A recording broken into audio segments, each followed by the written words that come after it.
Hello and welcome back to the Movie Pope podcast. And today we are going to be taking a look at another movie from Amazon, Mercy, starring Chris Pratt and Rebecca Ferguson. But before we dive in, remember to like, comment, subscribe. We're getting pretty close to the end of season 5. We've done a lot of great reviews, so if you're interested, you can check out all the episodes that we've done in the playlist down below, as well as checking out previous seasons and specially curated. Playlists that we've created, as well as playlists devoted to trailer reactions and full reviews. Um, but I gotta say, this was one of those movies that kind of flew under my radar because it really wasn't giving me that much of a vibe that this is something that I should be paying attention to, and it's something really that, well, after watching, it just feels a bit underwhelming because it's got the plot, it's got the combination plot of Demolition Man and in Minority Report with the cinematography of War of the Worlds, which oddly enough we reviewed back in October, so check that out. And I have to wonder if there's some sort of like common motif going on with Amazon Productions where they've decided to just give up traditional filmmaking, overall, and just kind of devote themselves to doing screenshots and using AI and all that stuff in order to push their products through. Why? Why? I don't get it, man. I don't get it. Why do they keep doing this? Like, they have so much money, and they're like, hey, guys, you know what? I think the new thing for cinema is film everything in a single room. That's it. What would be a scary prospect, because they just bought the rights to the James Bond films, right? Could you imagine if they applied the same treatment as they did for War of the Worlds and Mercy to the next James Bond movie that they're supposed to make? It would be horrible. Like, there would be riots in the streets. But Mercy is a very interesting film because it kind of takes that old adage that justice is blind and kind of takes it in a whole new direction, especially when you introduce AI into the mix, right? Mm-hmm. So this was a pretty quick watch for me. Like, I managed to get through it in one sitting, which is kind of unique because most movies that I watch usually takes more than one sitting for me to kind of get through because there's a lot to process. But here, I mean, I remember just doing the laundry because it's the end of April and I always do laundry at the end of the month. And by the time I came back, nothing had really changed, right? Most of the action is kind of confined to this little space where Chris Pratt is just strapped to a chair, kind of like at the beginning of Robot Chicken, if you think about it. And you've got Rebecca Ferguson talking in this calm ASMR kind of voice, which made me think, how does Rebecca Ferguson not have a YouTube channel where she's doing ASMR videos? Like, she would have millions of followers. So I wouldn't mind having Rebecca Ferguson talk down to me for 90 minutes. Well, Lee, I talk down to you all the time, and I barely get a response from you. But Lee, since this was your suggestion, why don't you go ahead and take us into I've been working on that for quite a bit. Why don't you go ahead and take us into Mercy? Yeah, because as Shakespeare said, the quality of mercy is not strained, but is it strained here? Oh, ooh, very much so. Thank you, Shakespeare, for helping me up with that. Now we're gonna talk about Mercy to follow up Shakespeare, so I'm sure he appreciates that. So yeah, the movie kicks off, and it kind of, like, I don't know, hits a bunch of the common tropes, right? Talks about, LA, that place is a shithole, right? So hey, haven't seen LA as a shithole in any film before, so they kind of keep up with that, and really, LA is such a shithole, right, that in order for them to kind of combat like all the violence, the drugs, and everything that's out there, they now use these AI judges from the mercy courts, right, determine guilt, right, and they really act as the judge, jury, and executioner. And our film starts off, right, where we have Detective Raven, who's played by Chris Pratt, who's being put on trial for the murder of his wife, right? And I know we kind of talked about it a little bit, but as soon as I saw the setup, I'm like, holy shit, they're going to do a War of the Worlds, and Chris Pratt's never going to leave this room, right? Until maybe the very end, which he does leave at the very end. But, I mean, once again, Luca, right? And I'm sure we talked about this in the War of the Worlds thing, but who the hell has decided that this is a good way to do like storytelling, right? Or to like have cinematography. Like you're just sitting there in a room, right? I'm sure none of these actors ever actually interacted with each other, ever. Well, Right? it's ironic too because at least with War of the Worlds, right? They were filming, if not during around the tail end of the pandemic, right? We're like 5 years removed from that, from that period in history. I really don't see any reason as to why they're still following that playbook, unless for whatever reason Jeff Bezos decided I'm not going to spend that much money on making movies. You Yeah. guys have to improvise here. Yeah. It's we'll pay the salaries of people like, Chris Pratt, Rebecca Ferguson, etc. But we're gonna give you absolutely nowhere to move because everything just pretty much takes place in this room up until the end. Like, yeah, they have a bunch of CG stuff that's happening and you kind of see people going on camera and stuff, but God, it's so little, it makes no sense to It's, me. I tell you what, it's minimalism done wrong because we did a review of Begonia a few weeks ago, right? And we praised the fact that they were able to make this movie and it was very minimalistic, right? And it Yeah. was done quite expertly. Mercy, on the other hand, follows the same philosophy, but somehow they managed to bungle it really, really badly. Yes, yeah, and bungle eventually they did because it absolutely just to me totally drained out any like I would say immersion I had in what's happening because I felt like I was strapped to this chair with Chris Pratt, having to sit here and suffer through this, right? So yeah, Detective Raven, right? He's putting on trial for the death of his wife, right? So we kind of get all the kind of initial things that you would typically see with um, oh, I'm on trial for the death of my wife, who I didn't do. So he's crying, he's angry, he's upset. We kind of go through all those tropes, and then when he kind of composes himself, he's like, okay, well now it's time to figure out what's going to happen here, right? Because that's what kind of happens in these trials is you have a time limit to prove your innocence to the mercy trial, to the mercy judges, right?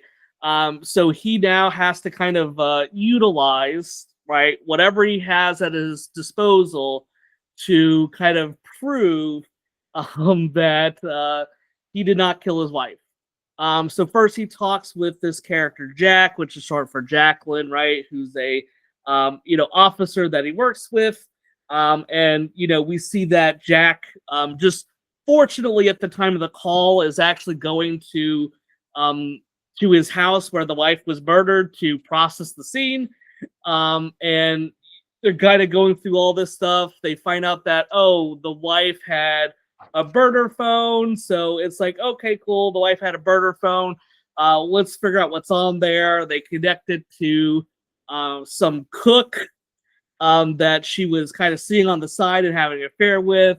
So they go chase down the cook, and we find out that the cook's not the murderer because he had an alibi. However, he kind of divulges some information about what's going to, or what was kind of going on with her and how she was really distraught at work, which is where kind of we, I guess, kind of start the trying to figure out who the murderer is.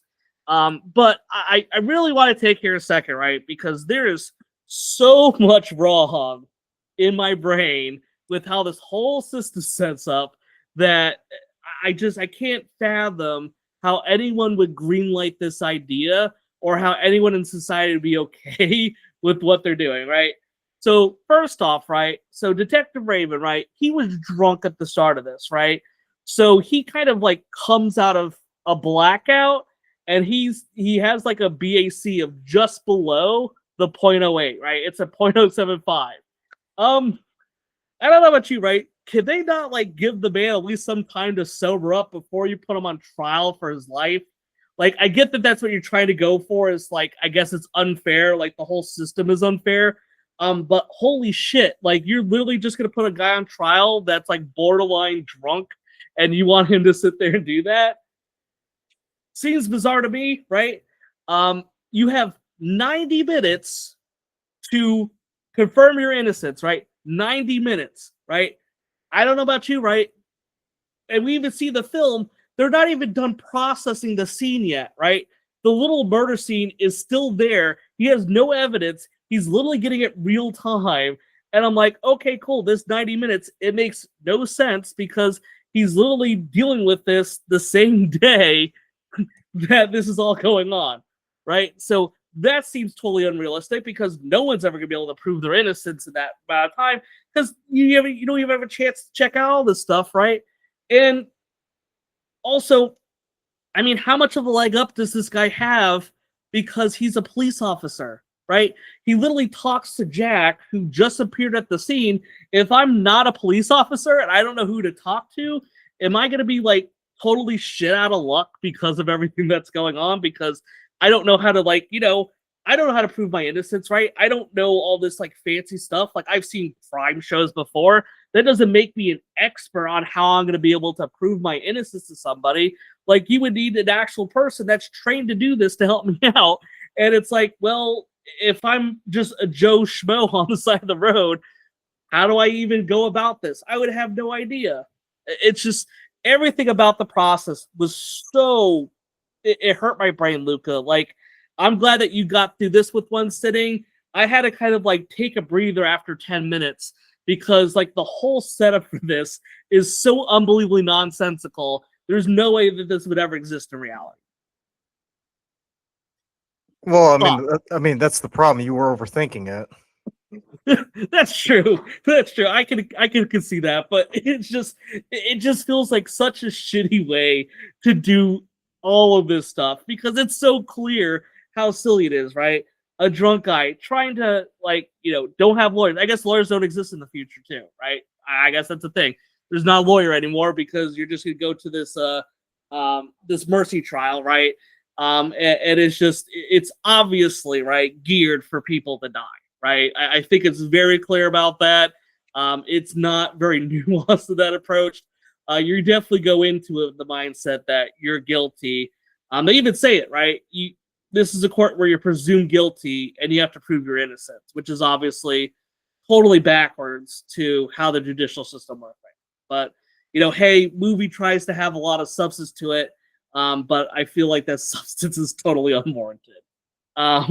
So after Raven, gets done talking with the chef, he takes a different approach, and now he wants to investigate his wife's coworkers to try to figure out, what was going on because he feels like it's one of them that probably killed her. Fortunately, the day before this whole incident happened, they just happened to have a barbecue where all of our coworkers came over.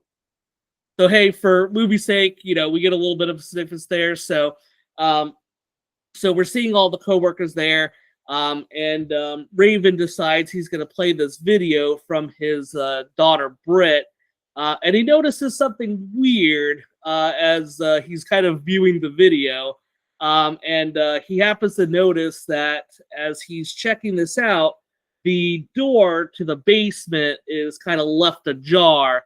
And when the AI kind of cleans up the image, you can see somebody's hand just happen to be on the door at the time this is happening.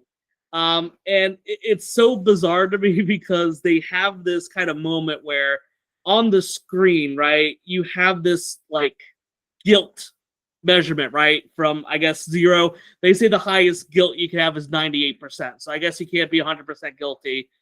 You can't be 99% either. 98% is, for some reason, the highest amount of guilt that you can have. So it goes from 0 to, I guess, 98%. And I like how the things that he does fluctuates the grade or how guilty he is.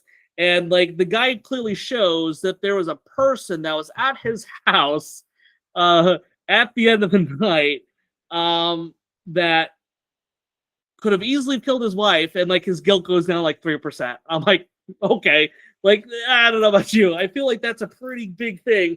If I discovered that there was literally someone hiding in my house, I feel like that would be pretty. At least I could prove to throw out there that maybe I did do it, maybe I didn't do it, but there should be enough speculation that maybe I'm actually innocent. Yeah, but Um, if you get shit faced all the time, you're not gonna notice anything.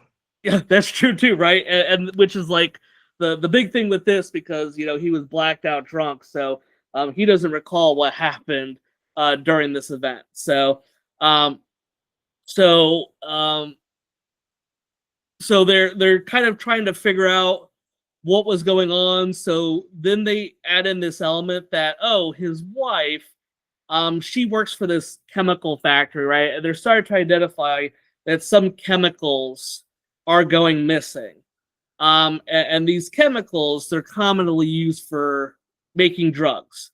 So they're trying to figure out like, okay, well, maybe who killed her because she found out that these chemicals were being stolen. And as they kind of go through everything, they figured out that, the person that was actually doing all this was this character, Rob, right? Who happened to be Raven's AA sponsor, right? Now, I'm not going to lie, right? When I was watching this the first time, right? The first time I was watching this, I had to watch it twice for the review. I would definitely not suggest it to anybody else.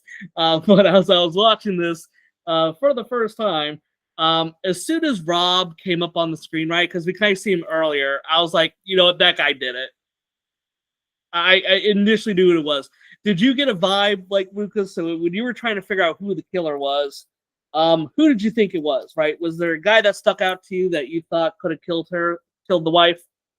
I mean, I personally didn't care. I mean, I mean, that's fair too, right? Because we never really meet the wife at all because the movie doesn't give us a chance to actually. well, no, understand that's not true. That's not true. We see the back of her head most of the time. That's true, right? And we also see her. She does a great job of bleeding out on the kitchen floor, right? So, uh, but yeah, once again, one of the many issues with the film. We can't really care about what's going on in the film when you don't set up that we're supposed to care about it. Because honestly, for the most part, we just see Raven. The guy was kind of just an abusive asshole to her. Well, hold on a second. Like, why is it that they keep throwing up all these things about about the wife? Because first, she's having an affair. Then she works at a chemical plant. Then she's filing for divorce, and then she's bad mouthing her husband behind his back. And meanwhile, poor Chris Pratt is just sitting there getting shit faced. It's like, well, you just keep piling on more and more things about the wife, and it's like, well, hang on a second. Like, if she's doing all this weird shit, right? How come he isn't the one who's being a bit suspicious about her and wanting to, instigate a divorce? Because if I was in that situation, I would have been like, yeah, like you got a burner phone and you work at a chemical plant and you're seeing someone that I don't know about. Mm-hmm. Listen, I hope the dating market is kind to you, but I'm out. I'm bowing out.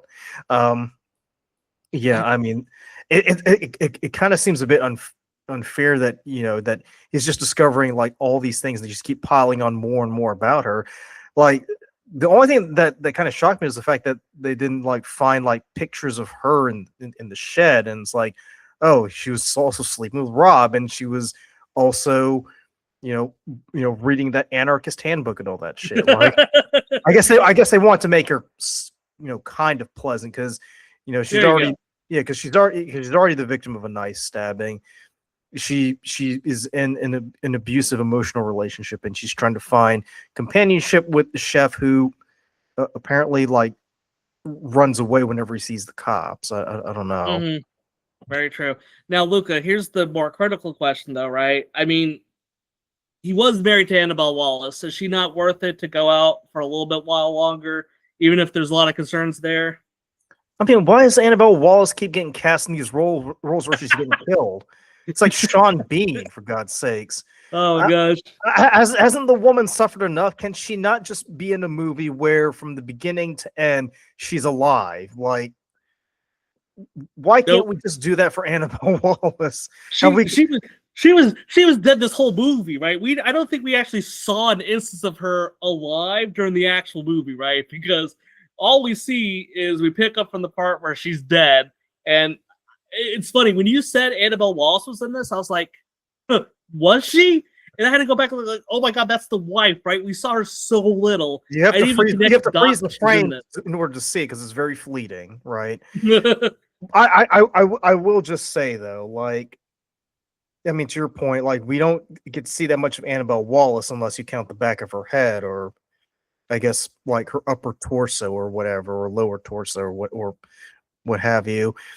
I feel like I felt like the best way to make this movie more interesting is if the AI took on the form of the wife. So Ooh. Just like in Peaky Blinders, where she kind of appears as an apparition to Thomas Shelby to kind of mind fuck with him. This would have been a great way to to mess with Chris Pratt. In this case, is kind of take on the form. The judge takes on the form of the dead wife to kind of kind of measure his biometrics and see what exactly is going on here, because obviously if you're the judge and you're an AI, you're measuring all factors, including heart rate, to see if their heart rate changes when they're lying or if they're telling the truth and all that crap. I also think the reason why 98% is the benchmark is because the human body temperature is at 98%. That's the only thing I can think of as to why they chose that number and not 100%. Because obviously, if your temperature is 100%, you're probably going to need to take some time off and take some aspirin and not do any heavy lifting for the next day or so. Fair enough. That's just as sensible as anyone to throw out the 98 percent mark on there. Though you did bring up something really, really interesting, which is, it would have been interesting to have the victim be presiding over your guilt or innocence. That would have been a very interesting element, and probably would have at least given her some like actual screen time. You would have gotten a better performance out of Chris Pratt too, because now he's like, because he's got to confront the fact that his wife has been doing all these things behind his back, and yet here she is confronting him. So it's like, well, how do I make sense of this? How do I kind of control myself and kind of bring myself in to kind of solve this case while also trying to make peace with someone who I love, but I didn't know very well, Yeah, no, that's a great point, Luca. The movie doesn't give a shit though, because that's not the purpose of it. No, obviously not. It is not here for this to be a deep thinker, right? Because it just feels like every time something else pops up, they're just like, hey, let's rush to something else, right? Because at this time, when we find out that Rob is the person that did the murder, right? Or we're pretty positive of it. I remember going down and looking at the timer and being like, I'm an hour into this film. There's 30 minutes left. We know who the killer is. What's going to happen from here? And I was confused about that. And as I watched the film, I got more confused over what the hell it's trying to say or do. Yeah, he's basically pulling an O.J. Simpson and driving down the freeway in a stolen truck. yeah, he is, right? So, and it's just like the movie was just like, hey, you know what we need? We're gonna put in a twist, but the twist is gonna make no sense, or it's gonna have no story relevance, or it's gonna make no point. And that's what I felt like the movie did. It was like, okay, we have like an hour-long film. We have to at least make it 90 minutes. So now we're just gonna throw a whole bunch of random shit out there to drag this out, right? So once they figure out that Rob is the one that is the killer, right? So Jack goes with some SWAT officers to Rob's place and find out that, Rob is not doing this to make drugs, right? What he actually is wanting to do is he wants to make a bomb, right? Now, you'd be asking yourself, if you're the audience, well, why the hell would Rob want to make a bomb, right? I know he could be making a shit ton of money. I mean, it is LA, and Skid Row is full of potential clients. I mean, yeah, there's tons of things out there, but you know what, Rob, he has a little bit more to his character than what would have left on, which I always find funny because like Raven, like he happens to like notice a picture of Rob, and it's just like a random picture of him as a kid. And there's like a sleeve of another character, and that's how we figured all this out.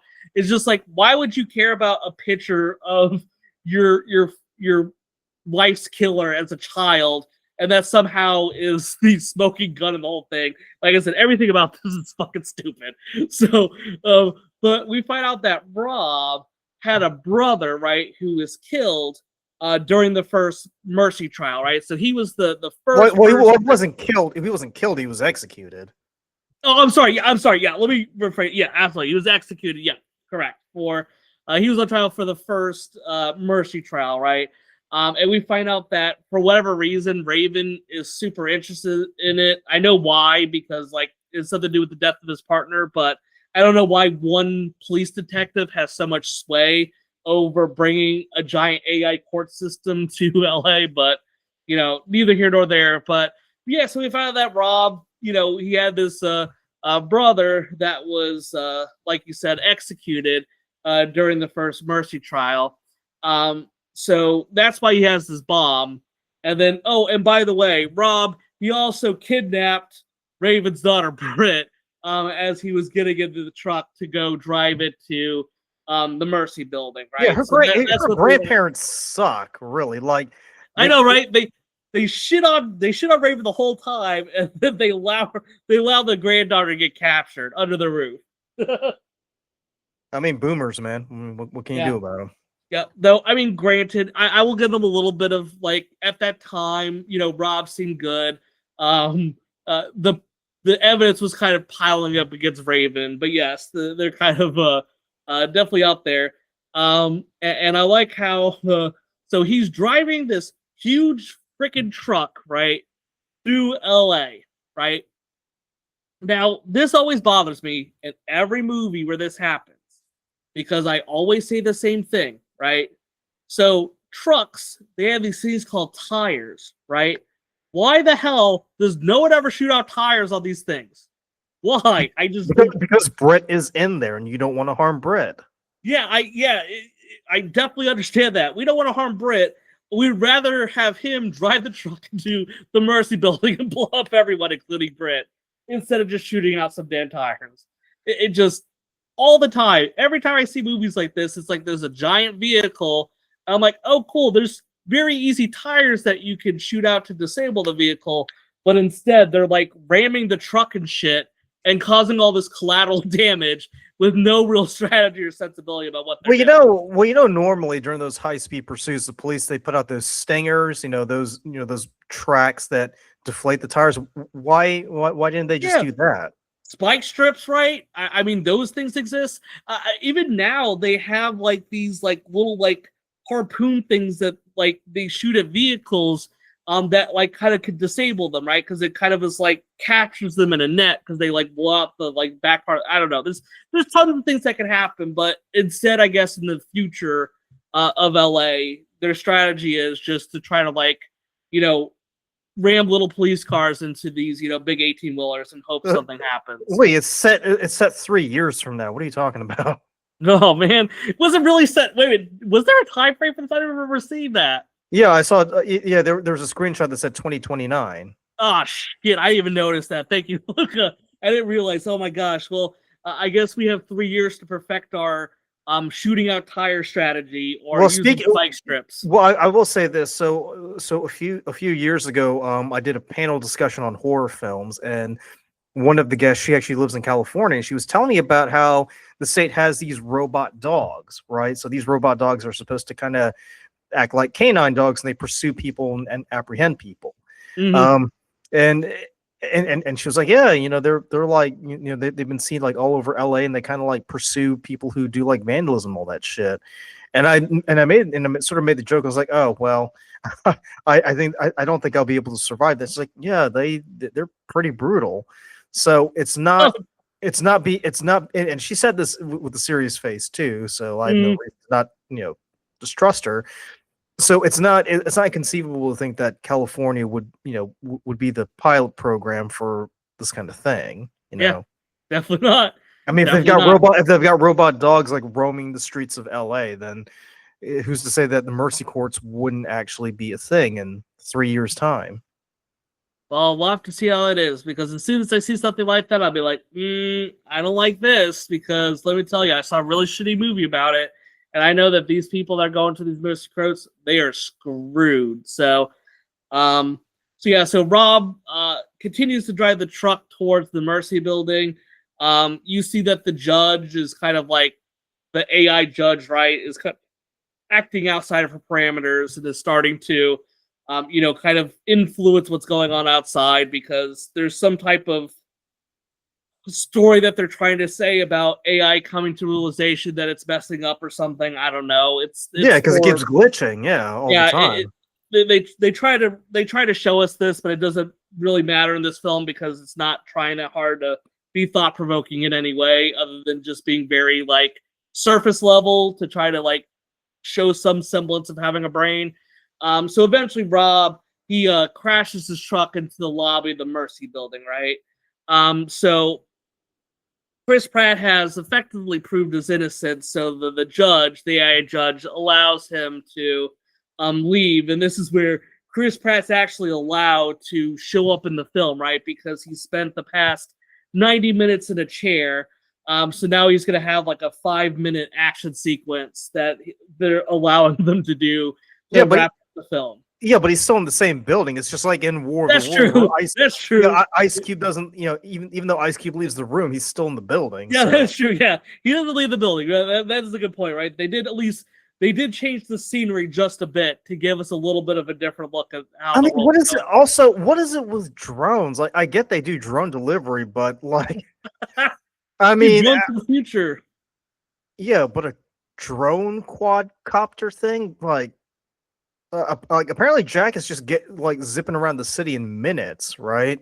Well, because at one point she's like, "Oh, well, I can't get to that house because of traffic. It'll take 30 minutes." But I'll take this quadcopter, and she's there in no time. It's like there's like this bizarre fascination with drones. I will say though, to their credit, though, this time around they didn't kind of shove the whole Amazon Prime delivers like same day or within a few minutes. Like, I'll give them props for that.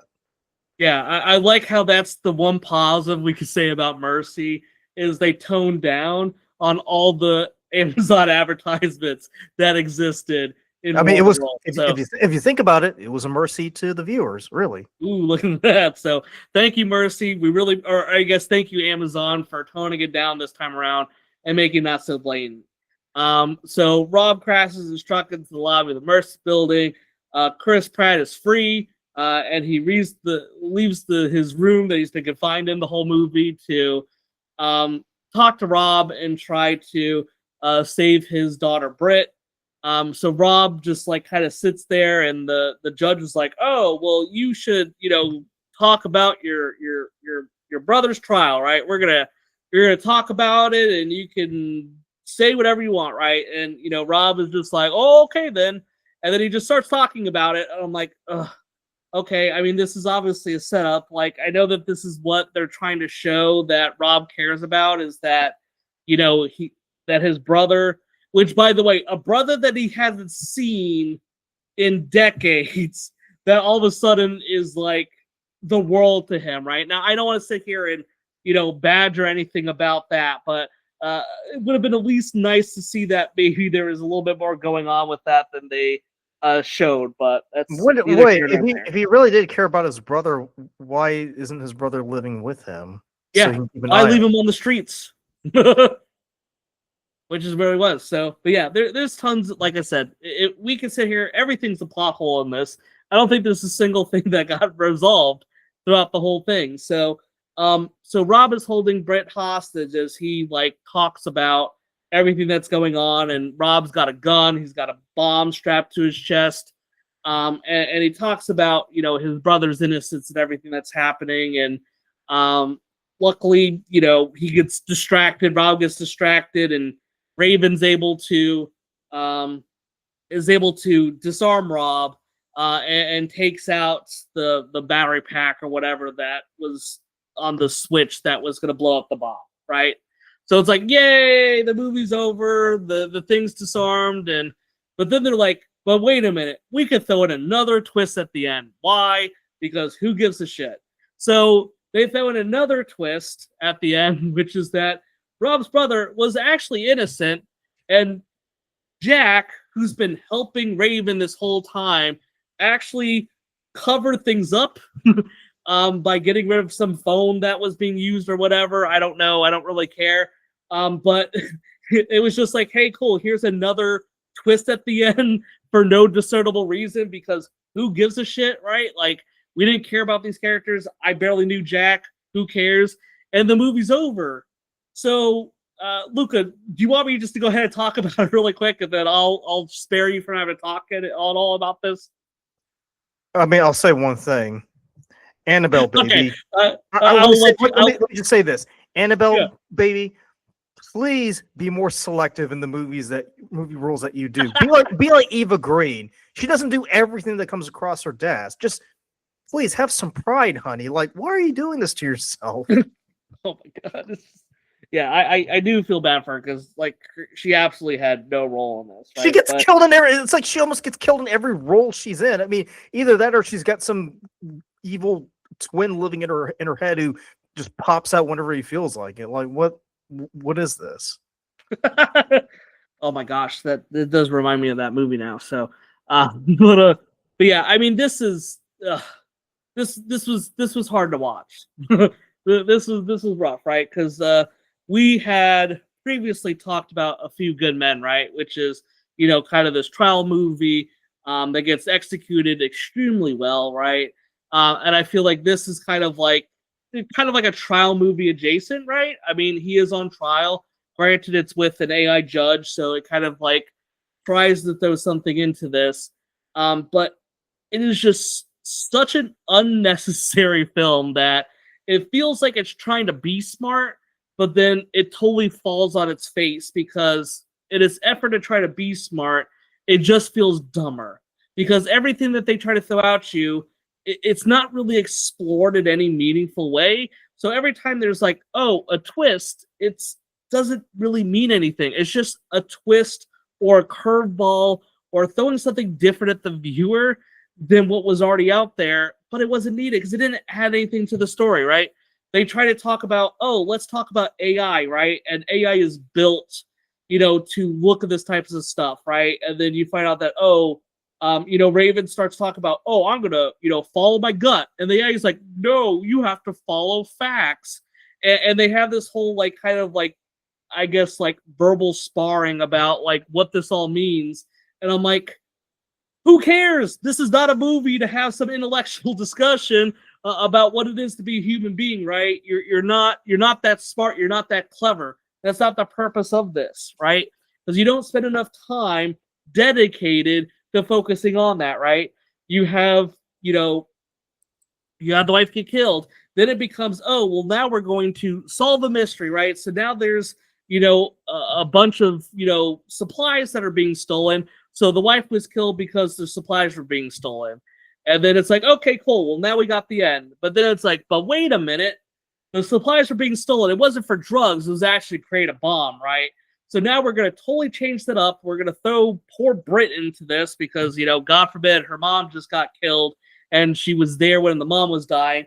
Now she's going to get kidnapped by her father's best friend to go get blown up. And it's just like, oh, but wait a minute. This guy, he actually, became an advocate, right? Became his AA sponsor because he knew that his brother was executed unfairly, right? So then now this has all been a big setup. Rob has this grand setup to get back at the system by having Raven get put in the chair and setting him up for his wife's death. But then it's like, oh, but wait a minute. Now we're gonna randomly have Jack, right, who's just been a part of this. She's going to have this extra twist where now it's like, oh, she actually was, covering up shit because they wanted this first trial to go super well. So you can't have any like slightly incriminating evidence, or I guess find the right killer. I don't know if, if this is not a good first trial to do, then don't use this as the first trial if you have to cover up evidence, right? I'm sure there's plenty of murders that happen in LA that are very, very clear on camera to do everything. Maybe pick a better one to pilot your AI program on if you're concerned with that. It just tries so much to either throw a twist or make it sound smarter than it is, and it just fails at it at every level. I can't fathom the interest in this.